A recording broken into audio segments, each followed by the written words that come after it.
Olá, meu irmão, olá, minha irmã. Estamos de volta aqui com o programa Viver com Fé e Saúde. Olha, falaremos sobre doenças respiratórias no inverno. Nosso convidado é o médico pneumologista, Dr. Henrique Brito. Seja muito bem-vindo aqui, Dr. Henrique, para falar sobre algo que acaba cometendo a comunidade de uma forma geral todos os anos nesse período de inverno, não, Dr. Henrique? É verdade. Primeiramente, obrigado pelo convite, é um prazer estar aqui. Doença no inverno começam as doenças respiratórias. Começam não, elas se intensificam nesse período, então a gente tem que tomar algumas providências, né? Exato. E por que elas pioram no inverno, Dr. Henrique? Pior por vários motivos. Primeiro, a nossa tendência, o ser humano instintivamente, ele tende a ficar mais próximo um do outro, para o aquecimento do corpo, né?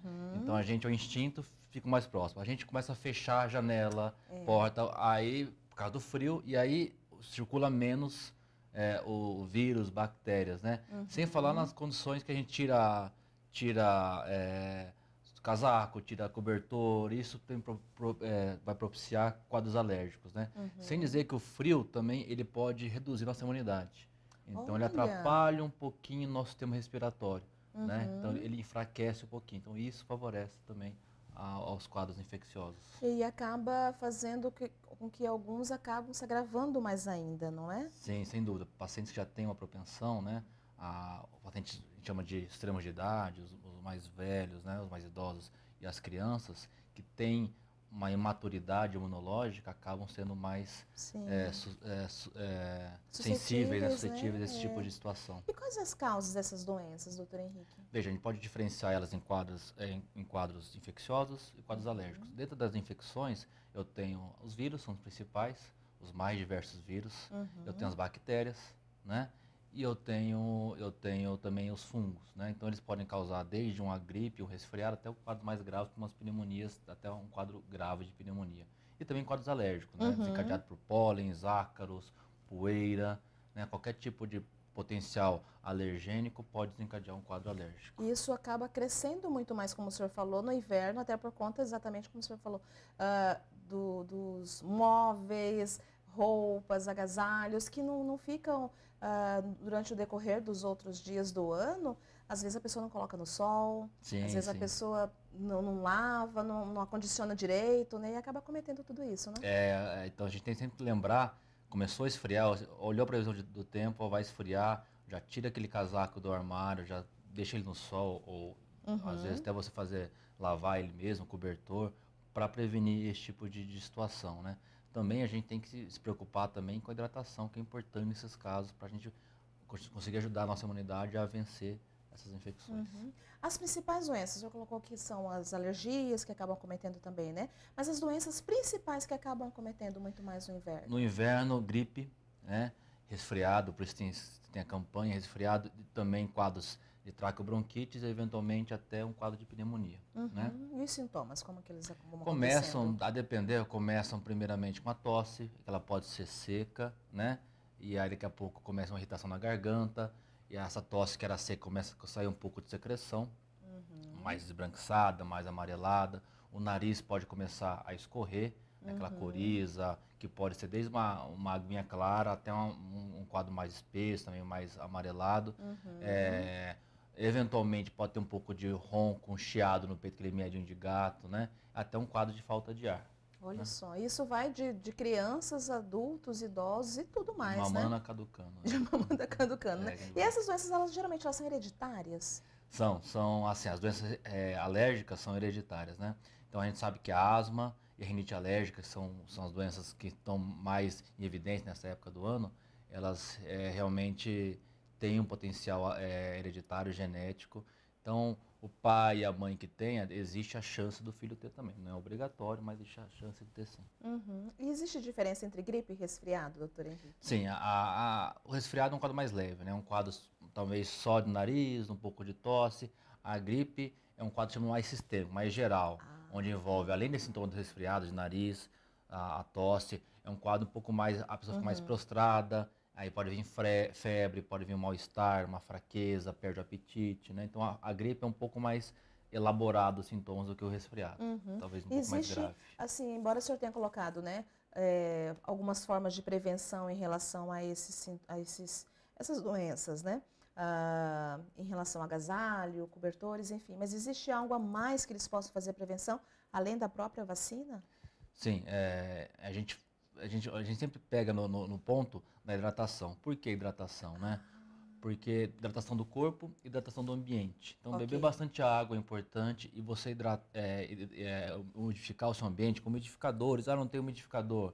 Põe uma bacia de água, né, Ok. no seu quarto, na sua sala, ou uma toalha, porque nosso inverno ele é seco, né?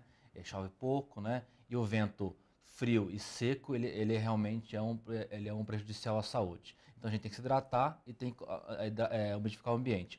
Por que isso é importante? Porque nossa mucosa respiratória, nasal, oral, né, da garganta, também dos olhos, essa mucosa, ela tem uma película de líquido, que é a hidratação, e lá nessa película ela tem já anticorpos, que é a primeira barreira contra esses agressores.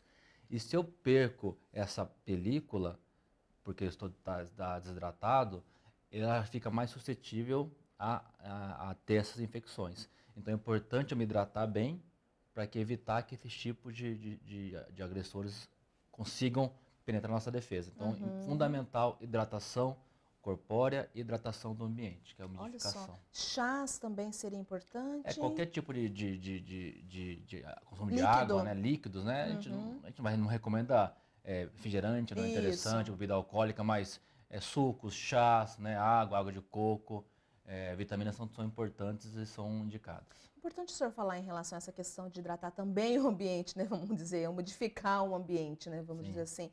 Porque as pessoas têm aquela concepção de, eu não vou colocar a toalha molhada porque já está frio. Vai Uhum. ficar mais frio ainda o meu quarto. E aí, aí acaba, na verdade, não colocando. Na verdade, tem esse mito, na verdade não vai ficar mais frio, né? Ele vai ficar até mais agradável, né? É. Porque o vento, o ar seco e frio é ruim. Ele vai continuar frio, mas ele vai ficar um pouquinho mais úmido, né? E é Aham. melhor para a gente respirar. Então a gente tem que ter atenção e a gente no inverno tende a ter menos sede. O corpo pede menos água, né? É. A gente vai lembrar quando começa a secar a garganta, vai tomar um pouco de É. água. No verão, como é mais quente, a gente bebe mais água. E você tem que beber 2, 3 litros de água. Isso também vale para o inverno. Uhum. A gente sente menos sede no inverno, então a gente tem que estar atento à hidratação, sempre fundamental. É, porque não significa que porque esfriou, porque está frio, que você vai deixar de beber. Os dois, eles continuam fazendo, continua valendo, né? Aquela questão de 2 litros no mínimo, né? No De água mínimo, diária, né? 2 litros, aí também vale o tereré também nosso aqui, não tem problema, né? Mas é fundamental, a gente não pode deixar. Então a gente sempre eu falo para os meus pacientes, às vezes esquece, então pega aquela garrafa, né, de 2 litros, enche de água, eu tenho que vencer ela É. até o final do dia. E pelo menos você vai ter uma noção exatamente se você conseguiu ou não, né? Exatamente. Doutor Henrique, me diz uma coisa, em relação à vacina, ela contribui em relação a essa questão de ter menos problemas respiratórios durante o inverno? Sim, a vacina da gripe, né? Então a gente tem a vacina que tem no SUS, ela pega 3 tipos de vírus, que é a influenza A H1N1, a influenza A H3N2, que é o vírus que a gente chama de sazonal, que é o vírus do inverno mesmo, e a influenza B, que é outro tipo de vírus, né? A gente sempre se preocupa com a H1N1, mas todas elas podem causar gripes, né? E é fundamental, é importante que a gente use a vacina. A vacina, ela vai tanto atuar na incidência, então se quem tomou a vacina, ele vai ficar menos suscetível a ter a infecção. Mas o principal motivo, se você tiver, você ainda pode ter, mas se você tiver, você vai ter uma forma mais branda da doença. Então a ideia dela é reduzir a incidência e também reduzir a gravidade caso você venha a ter a doença. Algo que você ouve muito também, as pessoas dizerem, ah, mas eu estava muito bem, só fui fazer a vacina, eu fiquei gripada. Isso é um mito também, né? Vacinas, existem vacinas que são com compostos atenuados de vírus ou bactérias e de partículas, né? Essa da gripe é de partícula. Ela não tem a possibilidade de causar a doença. Ela pode dar uma reaçãozinha pequena, né? Dor, uma febrezinha baixa, isso pode acontecer, mas ela não causa a doença. É só uma questão de coincidência, a pessoa, ou mesmo que já iria ficar gripada e a vacina demora um certo tempo para ela começar realmente a imunizar a pessoa, né? Então, as pessoas ficam com medo, eu não vou tomar, isso é mito. A vacina tem que ser administrada, tem que ser tomada, porque ela é um braço importante na luta contra as infecções. Existem tantos mitos acerca da vacina, né? E isso é importante de ser quebrado definitivamente, né? E a idade para essas vacinas, todos podem Vamos lá, tomar? assim, a gente se preocupa muito com o público mais suscetível a ter as infecções. Uhum, Então, as crianças de 6 meses a 5 anos é um grupo importante. Os idosos, né, idosos de terceira idade, né, acima de uhum, 60 anos, tem que ser imunizado.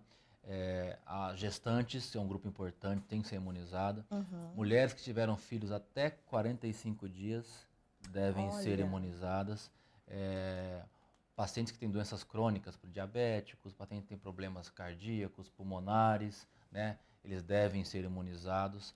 É, Esse ano entrou os professores da rede pública, professores da rede privada devem ser imunizados. A população indígena e pessoas do sistema carcerário. Né? Então, esses é o grupo, grupo de né? risco, né, que O se grupo de diz, risco né? que devem ser tomadas a vacina. E se a pessoa estiver gripada e ela vai fazer a vacina, ela espera passar o tempo dela ficar curada dessa gripe, né, para ela poder fazer a vacina ou ela pode ainda A gente assim? até recomenda, até para a questão, como a vacina eventualmente, em caso porque ela pode dar um pouquinho de febre, a gente espera resolver esse quadro infeccioso, o quadro gripal, qualquer outro tipo de Uhum, doença, uhum. ela esteja melhor para receber a vacina, até para você, se ela tiver alguma reação, eu saber se foi pela vacina ou se foi pela doença que ela já tinha. Né? Então Uhum. a gente sempre recomenda, mais por excesso de zelo, né? Você esperar um pouquinho, se você está um pouquinho doente, um pouquinho resfriado, você espera um pouquinho passar e aí você vai tomar a Uhum, vacina. entendi. E quem sofre, né, de doenças respiratórias em relação às atividades físicas, está liberado, não está? Tem que ter algum critério a mais? A gente tem dois pontos importantes. Primeiro, a gente tem que sempre observar a umidade do ar, né? Então, a Organização Mundial de Saúde recomenda que seria um nível ótimo de umidade de ar acima de 60%. Ok. Abaixo disso entra no estágio de alerta, né? Depois no estado mais crítico, de emergência. Uhum, Então, se você estiver abaixo disso, é comum que a gente esteja abaixo nessa época do ano, e quando estiver abaixo de 30%, a gente tem que segurar bastante atividade física em horários, né, de maior exposição solar. uhum, Então, a gente não deve fazer entre as 10 horas da manhã e as 2 horas da tarde. A gente ok. espera para fazer atividade física, né? E se hidratar bastante. Mas o exercício físico é fundamental. A gente tem aquela questão de, eu tenho problemas respiratórios, não posso fazer, não deve fazer, né? É lógico que se você tem um problema respiratório crônico, você deve procurar seu médico, ele ajustar um tratamento para você, e aí sim você vai fazer seu esporte. Mas é importante, exercício físico, assim como a hidratação, é fundamental. É muito importante, né? Como Né? você colocou também, com a autorização do médico, né? Sim, a Não gente tem dá que para ser. você ir por conta, realizar uma atividade física, às vezes você acaba fazendo até por exagero, né? Sim, Querendo ter um condicionamento físico muito melhor, você acaba exagerando, né? tem uma sobrecarga, né, Exato. de alguns sistemas, né? Então é importante que você faça uma avaliação com o seu médico, ver qual que é o seu ponto fraco, o que precisa ser ajustado. Aí sim você começa a atividade física com segurança. Outra questão que se fala muito é em relação à questão de natação para quem tem problema respiratório, né? A natação é Isso, importante. A gente tem vários casos até de atletas, né, que, que têm um problema de doença, seja na natação, seja no futebol, em outros esportes, que começaram o esporte ou foram incentivados devido ao quadro asmático e viraram grandes atletas, né? A gente incentiva sempre. O que a gente só recomenda é o seguinte, aquilo que nós conversamos. Se ele tem um quadro de bronquite ou asma, ele vai no médico, trata e aí começa a tratar e vai fazer o seu esporte. Por quê? uhum, Se a gente tem asma, ele vai fazer uma natação, ele pode entrar em crise por causa do cloro ou mesmo por causa do esforço e ele desestimula. Não vou fazer mais porque eu tenho falta de ar, eu tenho tosse, aí desestimula. Então a ideia é que ele vá ao seu médico, você avalie, né? Faz o tratamento, aí ele vai poder fazer e ter um desempenho normal, né? E tem que fazer. Natação é importante porque é um esporte que ensina a respirar, melhora bastante o funcionamento físico, né? Então é um esporte fantástico, completo, né? Como diz, né? O completo, mais completo. Em completo. caso de se não tratar essas doenças respiratórias, doutor Henrique, quais as consequências? Existe uma mais grave? Então pode começar um quadro uma gripe, um resfriado, depois evoluir para um quadro gripal, e aí a gente chama de vias aéreas superiores. Quando ela comete as vias aéreas inferiores, que inclui os brônquios e o próprio pulmão, aí você começa em quadros potencialmente mais graves, evoluindo para uma pneumonia, né? Uhum. Então a gente tem que se cuidar, para evitar que se chegue a quadro de pneumonia. Então, a gente sempre investe em vacina, por exemplo, porque aquela gripe, a H1N1 ou a gripe sazonal, ela eventualmente pode levar a um quadro mais grave, afetando os pulmões, né? E quadros leves, mas até quadros graves, que precisam ir para o hospital, até ir para a UTI, né? Então, assim, a gente tem que ter cuidado, tem que estar atento aos sintomas de pneumonia, que são uma tosse mais intensa, com secreção, febre alta, falta de ar, né? Um cansaço extremo, aquela prostração, eu tenho sem força para fazer nada, estou muito fraco, perdi o apetite. Então isso já pode ser sintoma de pneumonia. Então é importante que você vá ao seu médico ou vá aos pronto-socorros, né, os 24 horas, para você ter um atendimento adequado. Uma outra coisa, vendo você falar, uma outra coisa que também é mito é as pessoas acharem que, por exemplo, um atleta ou então uma pessoa que tem uma vida regrada, que tem uma alimentação saudável, ele não pode ser acometido de pneumonia. E aí ele acha que é só uma gripe, então ele acha que é só um resfriado, que é só uma coisinha e se nega, inclusive buscar ajuda médica, ajuda profissional. E aí tem o susto que pode ser sim uma pneumonia. Sim, né? isso acontece muito com jovens, né? Jovens eu sou jovem, eu não tenho problema, né? Mas pode acontecer. É lógico que quem tem uma vida saudável, né? Tanto do ponto de vista de alimentação, de hábitos de vida, de exercício físico, eles têm uma imunidade mais favorecida, né? Mas também não estão totalmente imunes a quadros infecciosos. Eles também têm que se cuidar. Né? É importante também achar que não está imune totalmente. Eu gostaria que você deixasse algumas dicas para a gente, para aquelas pessoas que têm problemas respiratórios já. Como é que acontece em relação a esses dias gelados? Ainda mais, sobretudo Campo Grande, que tem assim, você sai de manhã, parece que é um clima, chega na hora do almoço é outro, você volta para casa é outro. Então, acaba acontecendo de oscilar muito a temperatura em um dia só. Né? E isso acaba judiando demais as crianças, as pessoas que têm problemas respiratórios, dos idosos, né? O que você orienta nesse sentido de algumas dicas em relação a essa questão para quem tem problema respiratório, Vamos doutor lá, Henrique? eu vou começar, primeiro, lavar as mãos é importante, né? Até para a gente sempre lavar as mãos. Isso, até para espelhar as crianças, né? Elas sempre copiam os adultos, então lavar as mãos é fundamental. Sempre, se você tiver resfriado, sempre cumprir sua secreção com pano, mesmo com a mão, né? Então isso é noção até de respeito com você mesmo e com o próximo, né? Agora, hidratação, como nós já falamos, hidratação é fundamental, hidratar o corpo, usar umidificadores, aqueles truques de dar bacia, é importante. A gente tem que, nosso ambiente, além de umidificar, a gente, se possível, lógico, né? Eu vou sair de casa, então eu deixo com uma frestinha um pouco o ar circular. Então evitar sempre fechado. Sim. Também não é interessante. Então deixar um pouquinho circular esse ar, né? É importante. A gente vai estar frio, eu vou ter que me precaver, tirar o cobertor, tirar o meu agasalho, né? Para começar a fazer uma limpeza, ou até lavar novamente, colocar ele no sol, para evitar. Leve uma roupa, né?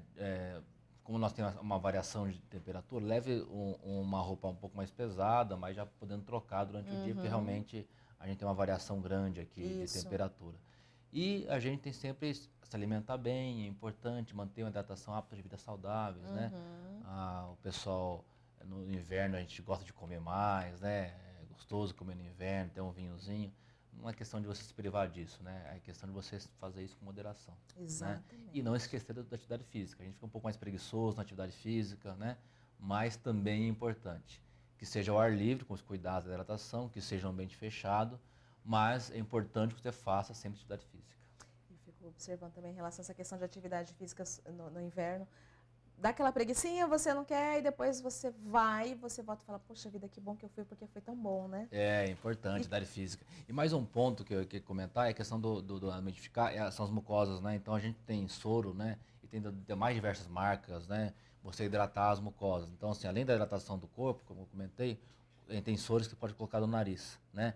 Os olhos estiverem secos, você pode colocar um colírio que o próprio médico oftalmologista deve prescrever, mas também você pode colocar soro fisiológico nos narizes, nas narinas. Por quê? Porque ela vai hidratar essa mucosa, que é a primeira linha da barreira contra o agressor. O nosso inverno é muito seco, né? É seco. Judia demais. Seco. O consultório nessa época enche bastante. Superlota, né? Mas agora nós precisamos ir para um breve intervalo e voltamos já já com o programa Viver com Fé e Saúde.